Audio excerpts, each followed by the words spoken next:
What is it like working in a three Michelin star garden, and what can you learn, and what does it teach you about cooking? First of all, when you're talking about three Michelin star restaurants, you're also talking about a menu price. And so over here in Europe, you can really do some incredible things with the worldly cost of a menu, right? So this $400, $500 range, three Michelin star restaurants can charge. And with the salary of the people in Europe, right? So you generally are paid less if you work in Europe because everything is cheaper as far as renting goes or food and this type of stuff. So within a profit loss statement, you kind of have a leverage to do some crazy things.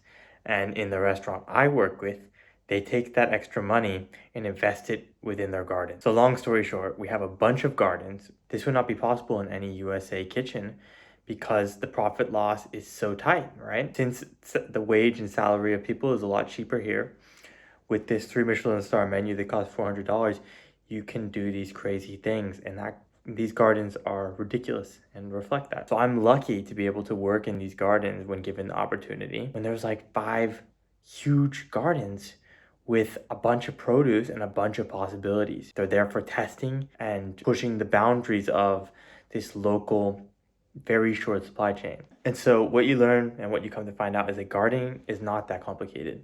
You're sprouting things from seed, and then you're planting them in the ground, and then you're managing them properly and with the weather and based on where you are, they grow and you harvest them. It's that simple.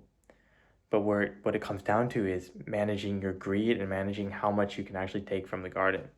Meaning that, you can, in some climates, you can have petit pois all year round, peas all year round, green peas, but you're going to damage your soil. You're going to monocrop the soil, and you're going to ultimately cause damage to your garden itself.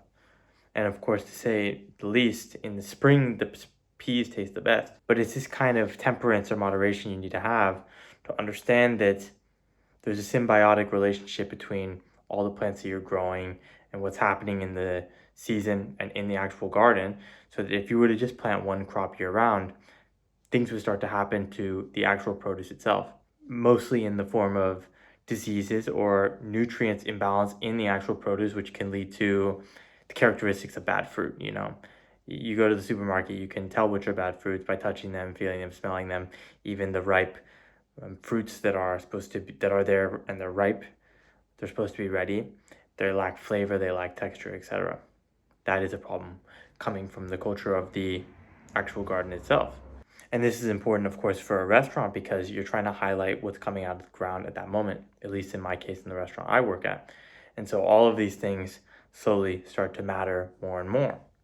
And as well, not to consider that the ecological relationship you have to the world, for me, is the epitome of cooking, right? This is kind of my philosophical magnum opus, and I have a lot to say about this, but I'm not going to make the magnum opus yet because I know a few of you guys would really be interested in that and listen to it.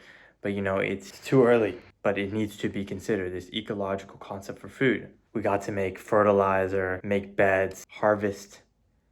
It's all incredible stuff. And even one of the farmers we work with, he killed a wild boar and gave us like a whole leg of it. I'm gonna make a short later this week about that. Just ridiculous. And of course, once you're connected to the land that you're working with, you start to see ingredients in a different way. We were harvesting these beautiful purple Jerusalem artichokes, sunchokes, and all I can think is, yeah, how can I highlight this ingredient?